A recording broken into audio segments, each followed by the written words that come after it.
கழுத்துல ஷூட் பண்ணி ரத்தம் கொட்டுது. கழுத்துல அழுத்தி பிடிச்சு காப்பாத்த முடியுமா?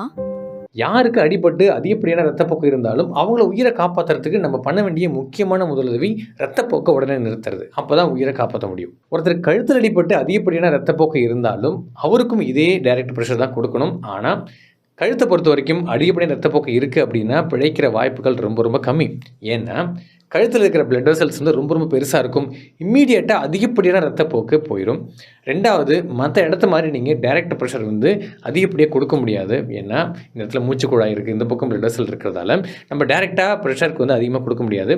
மற்ற இடமா இருந்தால் நம்ம டார்னிகேட் போட்டு இறுக்கமாக கட்டலாம். பட் கழுத்தில் அதை பண்ண முடியாது. அப்படின்னா கழுத்தில் அடிபட்டு அதிகப்படியான ரத்தப்போக்கு இருந்தால் பிழைக்கவே மாட்டாங்களா அப்படின்னா அதுவும் கிடையாது. நிஜ வாழ்க்கையில் நிறைய பேர் அதிகப்படியான ரத்தப்போக்கு இருந்தும் பெரிய பிளட் வெசல்ஸ்லாம் இன்ஜுரி ஆகி ரத்தப்போக்கு அதிகமாக இருந்துமே காப்பாற்றப்பட்டிருக்காங்க. இமீடியட்டாக வந்து ப்ரெஷர் கொடுத்து முதலுதவி பண்ணப்பட்டு அதுக்கப்புறம் இமீடியட்டாக சர்ஜரி பண்ணப்பட்டு காப்பாற்றப்பட்டிருக்காங்க. உடம்புல மற்ற இடத்துல ரத்தப்போக்கு நிறுத்துறதுக்கும் கழுத்தில் ரத்தப்போக்கு நிறுத்துறதுக்கும் சில முக்கியமான விஷயங்களை கவனத்தில் கொள்ளணும். அதை இந்த படத்தை பற்றி பேசிட்டு நம்ம சொல்லலாம். என்ன படத்தை பற்றி பேசி அந்த விஷயத்தை ஆரம்பித்தோம். ஆனால் அந்த படத்தில் காமிச்ச மாதிரி உப்பு மூட்டை தூக்கிட்டு போயிட்டு அதுக்கப்புறம் லிஃப்ட் கேட்டு அந்த வண்டியில் போட்டதுக்கப்புறம் ரத்த அழுத்தி வந்து நிறுத்தலான்னு பார்த்தீங்கன்னா அதுக்குள்ளே எல்லா ரத்தமும் போய் இறந்து போயிடுவாங்க. படத்தோட கதைக்கு அதை எப்படி எடுத்துருக்கலாம் அப்படின்னா, ரோட்டுக்கு அவர் தூக்கிட்டு வர்ற வரைக்கும் சஞ்சய் தத் வந்து கூட வந்து ப்ரெஷர் கொடுத்து ப்ளீடிங் அரெஸ்ட் பண்ணுற மாதிரியும் அதுக்கப்புறம் இவர் வந்து டேக் ஓவர் பண்ணிக்கிற மாதிரி எடுத்துருக்கலாம். ஸோ ஓரளவு வந்து அவங்க கதைப்படி ஹாஸ்பிட்டல் போகிற வரைக்கும் அவர் உயிரோடு இருக்கணும், அதுக்கப்புறம் இறந்து போகிற மாதிரி காமிக்கலாம். ஏன்னா கதையை பொறுத்த வரைக்கும் அவர் சாகணும், ஆனால் வந்து மற்றவங்க பார்க்குறப்ப இவர் காப்பாற்ற ட்ரை பண்ண மாதிரி ஒரு சீன் கிரியேட் பண்ணணும் அப்படிங்கிற மாதிரி தான் எடுத்திருப்பாங்க.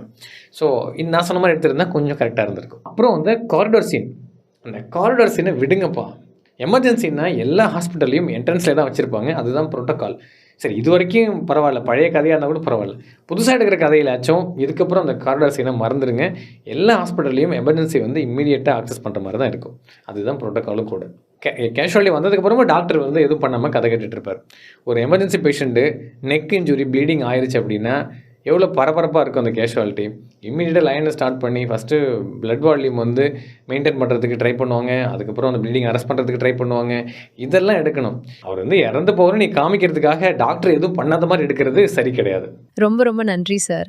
இந்த மாதிரி நீங்கள் சொல்கிறத கேட்டலாம் டேரக்டரும் மெடிக்கல் சீன்ஸ் கரெக்டாக பண்ணால் நல்லாயிருக்கும். சரி, இதுக்கு முன்னாடி கழுத்தில் அடிபட்டு அதிகப்படி ரத்தம் போகுது அப்படின்னா கட்டு போகிறதுக்கு சில விஷயங்கள் வந்து கவனத்தில் கொள்ளணும் அப்படின்னு சொல்லியிருந்தேன். அது என்ன அப்படின்னு பார்க்கலாம். மற்ற இடத்துல நம்ம அடிபட்டுச்சு அப்படின்னா நம்ம டார்னிகேட் போட்டு ரத்தப்போக்கை நிறுத்தலாம். எவ்வளோ சிவியராக ரத்தப்போக்கு இருந்தாலும் நம்ம இறுக்கமாக டார்னிகேட் போட்டு நம்ம ரத்தப்போக்கை நிறுத்தலாம். ஆனால் கழுத்தில் இருந்துச்சுன்னா நம்ம அந்த மாதிரி பண்ண முடியாது. காரணம் என்ன பார்த்தீங்கன்னா, மூச்சு விட முடியாமல் இறந்து போக வாய்ப்பு இருக்குது. ஸோ அதனால் அதுக்கு என்ன பண்ணலான்னா அதுக்கு ஒரு வழி டெக்னிக் இருக்குது. அது என்ன அப்படின்னா, எந்த பக்கம் அடிபட்டிருக்கோ அந்த பக்கத்தையும் ஆப்போசிட் ஆம்பிட்டையும் சேர்த்து நீங்கள் கட்டு போகிற மாதிரி இருக்கும். ஃபார் எக்ஸாம்பிள் வந்து இப்போ இந்த பக்கம் அடிபட்டுருக்குன்னு வச்சுக்கோங்க. ஸோ இந்த பக்கம் ஃபஸ்ட்டு நீங்கள் ரத்தப்போக்கை நிறைய அழுத்தமான துணியை வச்சு நல்லா அழுத்தி அதுக்கு மேலே இன்னொரு துணி சுற்றுற துணியை வச்சு அது சுற்றி இந்த கையை லைட்டாக தூக்கி இதில் ஃபுல்லாக கட்டிடணும். நல்லா கட்டிட்டு முடிஞ்ச அளவு இறுக்கமாக கட்டிட்டு அதுக்கப்புறம் கொஞ்சம் இன்னும் கீழே இறக்குனீங்க அப்படின்னா அந்த ப்ரெஷர் வந்து இன்னும் இருக்கும். ஸோ அதனால் வந்து இந்த இடத்துல அவருக்கு வந்து ரத்தப்போக்கு அதிகமாகாமல் நிற்கும். ரெண்டாவது விஷயம் நீங்கள் கவனமாக இருக்க வேண்டியது என்ன அப்படின்னா, இந்த மாதிரி பெரிய பிளட் வெசல் இன்ஜுரி ஆயிடுச்சு கழுத்தில் அப்படின்னா இது வழியாக காற்று வந்து இதயத்துக்கு போயிட்டு அதுலேருந்து நுரையீரல் போயிட்டு மூச்சடைக்க வாய்ப்பு இருக்குது.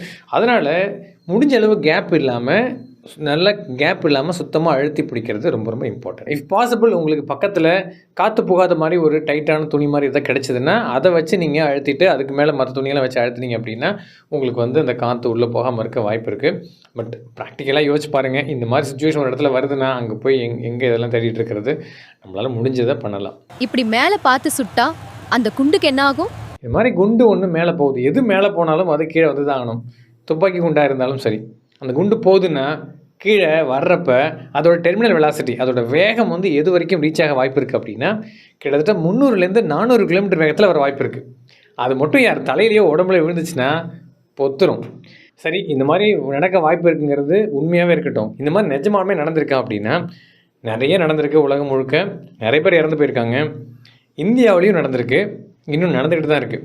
இந்த விஷயத்தை படத்துக்காக சொல்கிறத விட எல்லோரும் தெரிஞ்சிக்க வேண்டிய ரொம்ப முக்கியமான விஷயம். நம்ம ஊர் பக்கம் பெருசாக துப்பாக்கி பயன்படுத்துகிற பழக்கம் இல்லை. ஆனால் நார்த் இந்தியன்ஸில் இன்னுமே கல்யாணத்துக்கு துப்பாக்கியை பயன்படுத்துகிற பழக்கம் இருக்குது. ஒருவேளை உங்களுக்கு அந்த மாதிரி நார்த் இந்தியன் ஃப்ரெண்ட்ஸ் இருந்து நீங்கள் கல்யாணத்துக்கு போயிட்டு அங்கே இந்த மாதிரி துப்பாக்கி தான் பயன்படுத்துகிற மாதிரி தெரிஞ்சுதுன்னா இம்மிடியேட்டாக போயிட்டு ஏதாவது ரூம்குள்ளே பூந்துக்கோங்க.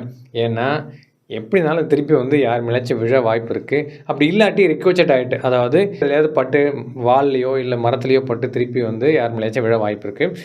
அதனால் அதில் மாட்டாமல் இருக்கிறது நல்லது. அப்படின்னா இன்னொரு சந்தேகம், கவர்மெண்ட் செரமனி அப்புறம் சோல்ஜர் வீர மரணம் அடைஞ்சாலும் அப்பயும் இது போல துப்பாக்கியை வச்சு மேலே சுடுறாங்க. அப்ப இதே மாதிரி நடக்க வாய்ப்பு இல்லையா? இது ஒரு நல்ல கேள்வி, நீங்களும் தெரிஞ்சுக்கோங்க. அந்த மாதிரி செரிமனியில் அரசு விழாக்களில் இல்லை இந்த மாதிரி பெரிய ஆளுங்க இறந்து போயிட்டாங்க அப்படின்னா, போர் வீரர்கள் இறந்து போயிட்டாங்க அப்படின்னா இந்த மாதிரி குண்டு முழக்கம் செஞ்சு மரியாதை செலுத்துவாங்க. அந்த மாதிரி செய்கிறப்ப அவங்க பயன்படுத்துகிற குண்டு வந்து அதில் குண்டு எதுவுமே இருக்காது, வெறும் வெடி மருந்து மட்டும்தான், வெறும் சத்தம் மட்டும்தான் இருக்கும். அதில் குண்டெல்லாம் எதுவும் மேலே போகாது. இதுபோல் பீரங்கி வச்சு கூட பண்ணுவாங்க. குண்டு இல்லாமல் வெறும் வெடி மருந்தை வச்சு பீரங்கியை வந்து வெடிக்க வைப்பாங்க. அது வந்து இந்த இண்டிபெண்டன்ஸ் டே, அப்புறம் குடியரசு தின விழா, இல்லை பெரிய அரசு அதிகாரிகள் யாராவது இறந்து போயிட்டாங்க அப்படின்னா அவங்களுக்கு மரியாதை செலுத்துறது கூட பண்ணுவாங்க.